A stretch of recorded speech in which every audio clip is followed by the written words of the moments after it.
ಆತ್ಮೀಯ S16 news ವೀಕ್ಷಕರೇ, ನಾನು ನಿಮ್ಮ ಎಂ.ಐ. ಮಲ್ಲಪ್ಪ ಜೋತವ.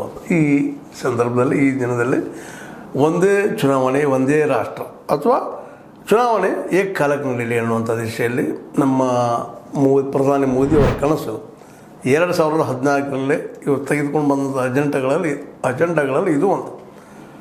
ಈಗಾಗಲೇ 370 ಆಗಿರ್ಬೋದು, ಅದರ ಜೊತೆಗೆ ರಾಮ ಮಂದಿರ ನಿರ್ಮಾಣ ಆಗಿರ್ಬೋದು, ಇವೆಲ್ಲ ಪ್ರಮುಖವಾದ ಒಂದು ಘಟನೆಗಳು. ಈಗ ಒಂದು ಏನಪ್ಪ ಅಂತಂದ್ರೆ ಒಂದೇ ಚುನಾವಣೆ ಒಂದೇ ರಾಷ್ಟ್ರದ ಘಟನೆ ಇದು ಒಂದು ಮಾಡಬೇಕು ಅನ್ನೋದು ಕನಸಿತ್ತು. ಅದನ್ನು ಹೇಗೋ ಏನೋ ಒಟ್ಟಿನಲ್ಲೇ ಚರ್ಚೆಗೆ ತಂದು ನಿಲ್ಲಿಸಿದ್ದಾರೆ ಇವತ್ತು. ಯಾಕಂದರೆ ಅದು ಮಸೂದೆ ಚರ್ಚೆ ಆಗಿ ಕಾನೂನಾಗಿ ಹೊರಬರ್ಬೇಕಾಗಿತ್ತಪ್ಪ ಅಂದ್ರೆ 2/3 ಮೆಜಾರಿಟಿ ಬೇಕಾಗ್ತದೆ. ಅದು ಇವತ್ತು ಅಸಾಧ್ಯ ಅಂತ ಅನ್ಸ್ಲಿಕ್ಕತ್ತದ. ಯಾಕಂತಂದ್ರೆ NDA ಒಟ್ಟು ಕೂಡಿಸ್ಕೊಂಡು ನೋಡಿದ್ರು 293 ಜನ ಆಗ್ತಾರೆ. ಈ ಒಂದು ಏನಪ್ಪ ಅಂದರೆ ಟೋಟಲ್ ನಮ್ಮ ಸಂಸದರು. ಅದರ ವಿರೋಧವಾಗಿ 236 ಅದ. ಆದರೆ ಇದರ ಅರ್ಥ ಇದು ಪಾಸ್ ಆಗೋದಿಲ್ಲ ಅನ್ನೋದು ಸ್ಪಷ್ಟ. ಕಾನೂನು ಆಗೋದು ಅಷ್ಟು ಸುಲಭ ಇಲ್ಲ ಅಂತೇಳಿ. ಮತ್ತು ಅದ್ರ ಜೊತೆಗೆ ವಿರೋಧ ಪಕ್ಷಗಳು ಅದರಲ್ಲೂ ಇಂಡಿಯಾದಲ್ಲಿಯ ಜನ ಏನಾದರೂ ಸಂಸದರು ಏನಾದರೂ ಸಪೋರ್ಟ್ ಮಾಡಿದರೆ ಮಾತ್ರ ಆಗ್ಬೋದು. ಅದು ಯಾವುದಪ್ಪ ಅಂತಂದ್ರೆ DMK ಆಗಿರ್ಬೋದು, ಸಮಾಜವಾದಿ ಪಕ್ಷ ಆಗಿರ್ಬೋದು, ತೃಣಮೂಲ ಕಾಂಗ್ರೆಸ್ ಆಗಿರ್ಬೋದು, ಇವರೆಲ್ಲರೂ ಕೂಡಿದಾಗ 303 ತನಕ ಆಗ್ಬೋದು. 303, 307 ಆಯಿತಪ್ಪ ಅಂದರೆ ಇದು ಬದಲಾವಣೆ ಮಾಡಲಿಕ್ಕೆ ಸಾಧ್ಯದ. ಇದಕ್ಕಾಗಿ ನಮ್ಮ ಮೋದಿಜಿಯವರು ಕಳೆದ ಚುನಾವಣೆಯಲ್ಲೇ 400 ಪಾರ್ ಅಂತ ಕೇಳ್ತಾ ಇದ್ರು. ಅದು ಸಂವಿಧಾನಕ್ಕೆ ಬದಲಾಯಿಸಬೇಕಾದ್ರೆ 2/3 ಮೆಜಾರಿಟಿ ಬೇಕಾಗ್ತದೆ ಅಂತೇಳಿ.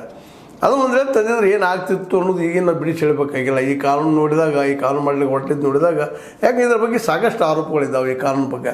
ಯಾಕೆ ಒಂದನೇದಾಗಿ ದೇಶ ಭಾಳ ದೊಡ್ಡದ. ಏಕಕಾಲಕ್ಕೆ ಒಂದು 3-4 ರಾಜ್ಯದ್ದು ಒಂದು ದೇಶದ್ದು ಮಾಡಲಿಕ್ಕೆ ಹೊರಟಾಗ ಎಷ್ಟು ದಿನ ತೊಗೊಳ್ತದೆ ಎಲೆಕ್ಷನ್ನು. ಅದು EVM ಇದ್ದು ಇನ್ನು ಬ್ಯಾಲೆಟ್ ಪೇಪರ್ ಅಂದರೆ ಮುಗಿದೋಗ್ಬಿಡ್ತು. ಒಂದು 6 ತಿಂಗಳು ಎಲೆಕ್ಷನ್ ಮಾಡೋದಾಗ್ತದೆ ಒಮ್ಮೆ ಸುಲಭ ಆಯ್ತಪ್ಪ ಅಂತಂದ್ರೆ. ಅದು ಅಷ್ಟು ಪಕ್ಕ ಆಗೋದಿಲ್ಲ. ಅಲ್ಲೂ ಬ್ಯಾಲೆಟ್ ಪೇಪರ್ ಮಾಡಿರಿ, EVM ಇಡ್ರಿ, ಗದ್ದಲಂತೆ ಆಗೋದನ್ನೇ ಇಲ್ಲ. ಯಾಕಂದರೆ ಸಾಮಾನ್ಯ ಆಗಿಬಿಟ್ಟದು ಗದ್ದಲ ಆಗುವಂಥದ್ದು. ಗದ್ದಲ ಆಗ್ಯದಪ್ಪ ಅಂದ್ರೆ ಆಶ್ಚರ್ಯ ಪಡುವಂಥ ಪ್ರಸಂಗ ಆಗಿಬಿಟ್ಟದು ಇವತ್ತು. ಯಾಕಂದರೆ ಆ ಪ್ರಮಾಣದಲ್ಲಿ ಗದ್ದಲ ನಡೀತಾ ಇದೆ ಬ್ಯಾಲೆಟ್ ಪೇಪರ್ ಮೇಲೂ EVM ಮೇಲೂ.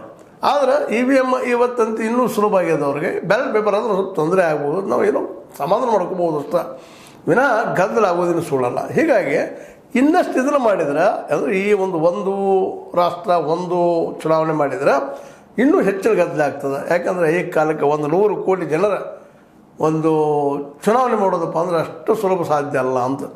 ಯಾಕಂದರೆ ಇದನ್ನು ಆರಂಭದಲ್ಲಿ ಇತ್ತು 1952 ಏನು ಚುನಾವಣೆ ಆರಂಭ ಆಗೋದು ನಮ್ಮಲ್ಲೇ 67 ತನಕ ಏಕಕಾಲಕ್ಕೆ ನಡೀತಾ ಇದ್ವು. ಆದರೆ ಕಾಲಾಂತರದಲ್ಲಿ ಏನೇನೋ ಬದಲಾವಣೆಯಾಗಿ ನಮ್ಮ ರಾಜ್ಯ ಸರ್ಕಾರಗಳದೊಂದು ಬೇರೆ ಸಮಯದಲ್ಲೇ, ಕೇಂದ್ರ ಸರ್ಕಾರದೊಂದು ಬೇರೆ ಸಮಯದಲ್ಲಿ ಆಗುವಂಥ ಪ್ರಸಂಗ ಬಂದು, ಕೆಲವೊಂದು ಸರ್ಕಾರಗಳು ಬಿದ್ದು ಹೋದಾಗ ಅನಿವಾರ್ಯ ಚುನಾವಣೆ ಮಾಡುವಂಥ ಪ್ರಸಂಗ ಬಂತು. ಇಂಥವೆಲ್ಲ ಅನೇಕ ಪ್ರಾಬ್ಲಮ್ಗಳು ಬಂದವು ಆ ಸಂದರ್ಭದಲ್ಲೇ. ಅದಕ್ಕೆ ಇವತ್ತು ಅದು ಸಹಜವಾಗಿನ ಯಾರು ಮಾಡಿಲ್ಲ. ಅದನ್ನು ನಾವು ಹೇಗೆ ಮಾಡಬೇಕಪ್ಪ ಅಂತೇನು ಮಾಡಿಲ್ಲ. ಇಂದಿನ ಸರ್ಕಾರಗಳು ಸಹಿತ ಸಮಯ ಆದ್ರೂ ಮಾಡಬೇಕಪ್ಪ. ಈಗ ರಾಜ್ಯ ಸರ್ಕಾರ ಸಮಯ ಆಯಿತು, 2 ವರ್ಷಕ್ಕೆ 3 ವರ್ಷ ಸರ್ಕಾರ ಬಿದ್ದು ಹೋದು, ಯಾರು ಮಾಡಲಿಕ್ಕಾಗಿಲ್ಲ ಸರ್ಕಾರವನ್ನು. ಮತ್ತು 3 ವರ್ಷ ಒಯ್ಯಲಿಕ್ಕೆ ಆಗುವುದಿಲ್ಲ ಅಂತೇಳಿ ಎಲೆಕ್ಷನ್ ಆಗೋದು. ಹೀಗಾಗಿ ಟೈಮ್ ಡಿಫ್ರೆನ್ಸ್ ಆಗೋದು ಬಂದು. ಹೀಗಾಗಿ ಇವತ್ತು ಆಲ್ ಓವರ್ ಇಂಡಿಯಾದಲ್ಲೇ ಇವತ್ತು ಬೇರೆ ಬೇರೆ ಸಮಯದಲ್ಲಿ ಬೇರೆ ಬೇರೆ ರಾಜ್ಯಗಳ ಚುನಾವಣೆಗಳು ಆಗ್ತಾ ಇರ್ತಾವೆ. ಹೀಗಾಗಿ ನಿರಂತರ ಇಲ್ಲೇನಾಗ್ತದಪ್ಪ ಅಂದರೆ ಚುನಾವಣೆ ನಡೆಯುವಂಥ ಒಂದು ಪ್ರಕ್ರಿಯೆ ನಡೀತಾ ಹೋಗೋದ್ರಿಂದಾಗೆ ಅದನ್ನು ನೋಡಿದಂತೆ ಕೆಲವ್ರಿಗೆ ಎಣಿಸ್ತದೆ, ಇದೆಲ್ಲ ಒಮ್ಮೆ ಅದು ಚೆನ್ನಾಗಿಲ್ಲ, ಎಷ್ಟು ಖರ್ಚು ಬರ್ತದೆ ಇದು. ಯಾಕಂದರೆ ಇವತ್ತೊಂದು MLA ಸೀಟಿನ ಒಂದು ಚುನಾವಣೆ ಆಗಬೇಕಾದ್ರೆ ಒಬ್ಬ MLA ಆಗಬೇಕಾಗಿತ್ತು 10 ಕೋಟಿನಲ್ಲೇ ಖರ್ಚು ಮಾಡ್ತಾಯಿದ್ದಾನೆ. ಮತ್ತು ಇನ್ನುಳಿದವರು ಎಲ್ಲ ಕೂಡ ಸಾಕಷ್ಟು ದುಡ್ಡು ಖರ್ಚಾಗ್ತದೆ. ಮತ್ತು ಕ್ರಿಯೆಗಳು ಕೆಲಸಗಳು ಸರಿಯಾಗಿ ನಡೆಯೋದಿಲ್ಲ, ಆಡಳಿತ ಸರಿಯಾಗಿ ನಡೆಯೋದಿಲ್ಲ ಅನ್ನುವಂಥ ನಾವು ಇವತ್ತೇನೋ ಆರೋಪ ಮಾಡಬಹುದು. ಹೌದು ಸತ್ಯನ ಸುಳ್ಳೇನಲ್ಲ. ಆದರೆ ವಾಸ್ತವವಾಗಿ ಸಾಧ್ಯದೇನು ಅಂತೇಳಿ ಈಗಾಗಲೇ ನಮ್ಮ ಈ ಒಂದು ಏನು ರಾಮನಾಥ್ ಕೋವಿಂದ್ ಅವರ ಒಂದು ಏನು ಅಧ್ಯಕ್ಷತೆಯಲ್ಲಿ ಮಾಡಿದ್ರು ಚುನಾವಣೆಯನ್ನು ಒಂದೇ ಕಾಲಕ್ಕೆ ಮಾಡಬೇಕಂತಲ್ಲ, ಅವರು ಕೆಲವೊಂದು ರಾಷ್ಟ್ರಗಳ ಎಕ್ಸಾಂಪಲ್ ತೆಗೆದುಕೊಂಡಿದ್ದಾರೆ. ಇಂಡೋನೇಷ್ಯಾ ಅಂಥದ್ದು ಮತ್ತು ಅದು ಸಣ್ಣ ರಾಷ್ಟ್ರಗಳು. ಅಲ್ಲಿ ಜನಸಂಖ್ಯೆ 2 ಕೋಟಿ, 1 ಕೋಟಿ, 3 ಕೋಟಿ ಇಷ್ಟ ಇದ್ದವರು. ಅಲ್ಲಿ 10 ಕೋಟಿ ಇದ್ದು ಯಾವುದಿಲ್ಲ. ಅಂಥ ರಾಷ್ಟ್ರಗಳ ಉದಾಹರಣೆ ತೊಗೊಂಡು ಇಲ್ಲ ಏಕಕಾಲಕ್ಕೆ 2 ಮಾಡಲಿಕ್ಕೆ ಆಗ್ತದೆ ಅಂತ ಇವರು ವಾದ ಮಾಡ್ತಾಯಿದ್ದಾರೆ. ಬಟ್ ನಮ್ಮದು ಬೃಹತ್ ದೇಶ, ನಮ್ಮ ಜನಸಂಖ್ಯೆ 142 ಕೋಟಿ ಜನರು ಎನಿಸೋದು ಕೊಟ್ಟರೆ, ಮತ್ತಿನ್ನು ಈ ಸಲ ಎಣಿಕೆ ಮಾಡಿದಾಗ ಇನ್ನೂ 90 ಕೋಟಿ ವೋಟರ್ಸ್ ಆಗಿದ್ದಾರೆ ಮೊನ್ನೆ ಲೋಕಸಭಾ ಚುನಾವಣೆಯಲ್ಲಿ. ಮತ್ತು ಈಗ 10 ಕೋಟಿ 15 ಕೋಟಿ ಹೆಚ್ಚಾಗೋ ಸಾಧ್ಯತೆಗಳಿದ್ದಾವೆ. ಹೀಗಾಗಿ ಹೆಚ್ಚು ಕಡಿಮೆ ಅಂದಾಜು ಒಂದು 100 ಕೋಟಿ ಜನರನ್ನು ಏಕಕಾಲಕ್ಕೆ ಚುನಾವಣೆಗೆ ಈಗ ನಾವು ಮಾಡಲಿಕ್ಕೆ ಸಾಧ್ಯ ಇದೆ ಅನ್ನುವಂಥ ಪ್ರಶ್ನೆ ಇದೆ. ಈ ಪ್ರಶ್ನೆ ಉತ್ತರ ಹುಡುಕೋದು ಸುಲಭದ ಕೆಲಸ ಅಲ್ಲ. ಅದಕ್ಕಾಗಿ ಈ ವಿರೋಧ ಪಕ್ಷಗಳು ಜೊತೆಗೆ ಇನ್ನೊಂದು ಇಲ್ಲಿ ಏನು ಪ್ರಾಬ್ಲಮ್ ಆಗಿದೆಪ್ಪ ಅಂದ್ರೆ ಏಕಕಾಲಕ್ಕೆ ಚುನಾವಣೆ ನಡೀತಪ್ಪ ಅಂದರೆ ಇಲ್ಲಿಯ ಪ್ರಾದೇಶಿಕ ಪಕ್ಷಗಳು ತಮ್ಮ ಅಸ್ತಿತ್ವ ಕಳ್ಕೊಳ್ತಾವ ಅನ್ನುವಂಥ ಭಯ ಅವ್ರಿಗೆಲ್ಲ ಮುಟ್ಬಿಟ್ಟದ.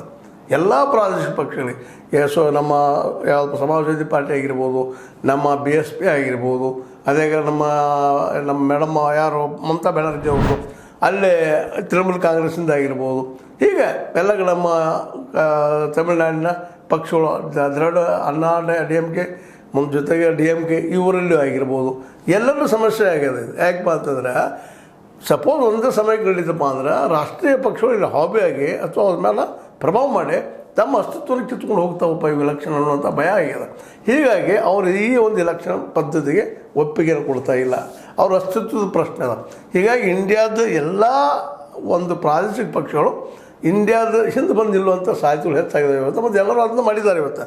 ನಿನ್ನೆ ಅದನ್ನು ಈವನ್ ಮಸೂದೆ ಸಹಿತ ನೀವು ಪಾರ್ಲಿಮೆಂಟ್ ಇಲ್ಲೂ ಅವಶ್ಯಕತೆ ಇಲ್ಲ ತರಬೇಡ ಅನ್ನುವಷ್ಟು ಮಟ್ಟಿಗೆ ವಿರೋಧ ಆಗ್ಯದ.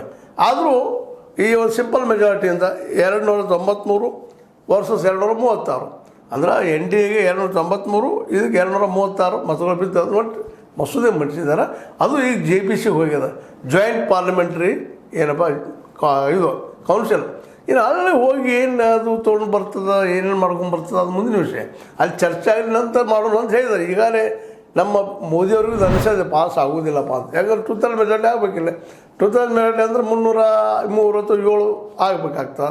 303 ಜನ MP ಗಳು ಒಪ್ಪಿಕೊಳ್ಬೇಕಾಗ್ತದೆ. ಸಾಧ್ಯನಾ ಅನ್ನುವಂಥ ಪ್ರಶ್ನೆ ಅದು.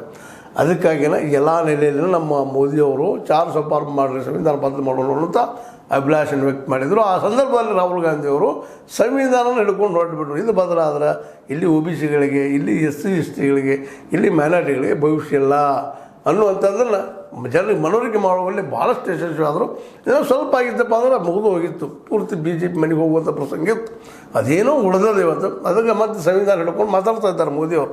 ಬಟ್ ಈಗಿನ ಸಿಚುವೇಶನ್ ನೋಡಿದರೆ ಇದನ್ನು ಇವತ್ತು ಅವರಿಗೆ ಸಾಕಷ್ಟು ಈ ಒಂದು ನಮ್ಮ ಆಡಳಿತಾರೂಢ ಪಕ್ಷದವ್ರಿಗೆ BJP ಅವರಿಗೆ ತೊಂದರೆ ಆಗಿರ್ಬೋದು. ಯಾಕಪ್ಪ ಅಂದ್ರೆ ಈ ಉದ್ದೇಶ ಏನದಪ್ಪ ಅಂದ್ರೆ ರಾಷ್ಟ್ರಪತಿಗೆ ಈ ಒಂದು ಚುನಾವಣೆ ಆಯೋಗದ ಚುನಾವಣೆ ನಡೆಸುವಂಥ ಒಂದು ಏನಪ್ಪ ಹಕ್ಕನ್ನು ಕೊಟ್ಟರೆ ಅವ್ರು ಇದ್ದಂಥವ್ರು ಚುನಾವಣಾ ಆಯೋಗಕ್ಕೆ ನಿರ್ದೇಶನ ಮಾಡುವಂಥ ಪ್ರಸಂಗ ಬಂದ ನಡುವೆಯಲ್ಲಿ ಬಿದ್ದು ಹೋದ ಅನೇಕ ಸರ್ಕಾರಗಳು ಮನೆಗೆ ಹೋಗುವಂಥವು ಸಾಧ್ಯತೆಗಳು ಹೆಚ್ಚಾಗ್ತಾವೆ. ಒಮ್ಮೆ ಎಲೆಕ್ಷನ್ ಆಯಿತಪ್ಪ ಅಂತಂದರೆ ಸಹಜವಾಗಿ ರಾಷ್ಟ್ರೀಯ ಪಕ್ಷಗಳು ಅಂದರೆ ಕಾಂಗ್ರೆಸ್ಸರ ಅಥವಾ BJP ಎರಡು ಥರ ಒಂದು ಆಡಳಿತ ಮಾಡುವಂಥ ಸಾಧ್ಯತೆಗಳು ಹೆಚ್ಚಾಗ್ತಾವೆ ಅಂತೇಳಿ ಇವತ್ತು ಇಂಡಿಯಾದ ಸಣ್ಣಪುಟ್ಟ ಎಲ್ಲ ಪಕ್ಷಗಳು ಇದು ಬೇಡಪ್ಪ ಅನ್ನೋಂಥಕ್ಕೆ ಬಂದಿತ್ತಿದ್ದಾರೆ. ಹೀಗಾಗಿ ಈ ಒಂದೇ ರಾಷ್ಟ್ರ ಒಂದೇ ಚುನಾವಣೆ ಅನ್ನುವಂಥದ್ದು ಮೋಸ್ಟ್ ಪ್ರಾಬಬ್ಲಿ ಈ ಸಂದರ್ಭದಲ್ಲಿ ಸಾಧ್ಯ ಇಲ್ಲ ಅಂತ. ಇನ್ನು ಮುಂದಿನ ಸಂದರ್ಭದಲ್ಲಿ ಏನಾಗ್ತಾರೋ ಗೊತ್ತಿಲ್ಲ ನಮ್ಮ ಜನರ ಮನಸ್ಥಿತಿ. ಅದಕ್ಕಾಗಿ ಇವತ್ತು ರಾಹುಲ್ ಗಾಂಧಿ ಮತ್ತು ಇಂಡಿಯಾ ಸಂಘಟನೆ ಈ ಒಂದು ಮಸೂದೆಯನ್ನು ತಡೆಯುವಲ್ಲಿ ಯಶಸ್ವಿಯಾಗಿದ್ದಾರೆ ಅನ್ನೋದು ಅಷ್ಟು ಸತ್ಯದ.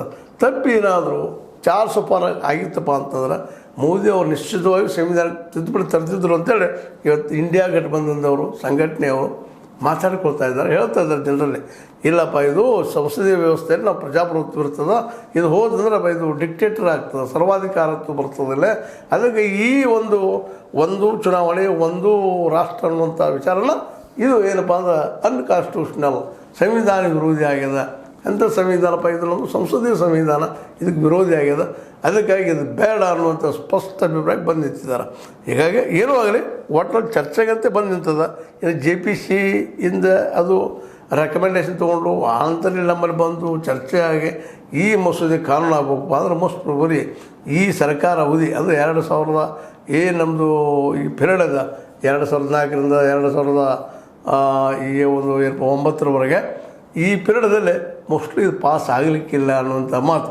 ಅದಕ್ಕಾಗಿ BJPಗರಂತಿ ಅವ್ರು ಇಟ್ಟಿದ್ದಾರೆ, ಸೋಲ್ತಾರೋ ಗೆಲ್ತಾರೋ ಬೇರೆ ಮಾತು, ಟೋಟಲ್ ಮೆಜಾರಿಟಿ ಅಂತ ಈಗಿನ ಮಟ್ಟಿಗೆ ಹೇಳೋದಪ್ಪ ಅಂದ್ರೆ ಅಸಾಧ್ಯದ ಮಾತದ.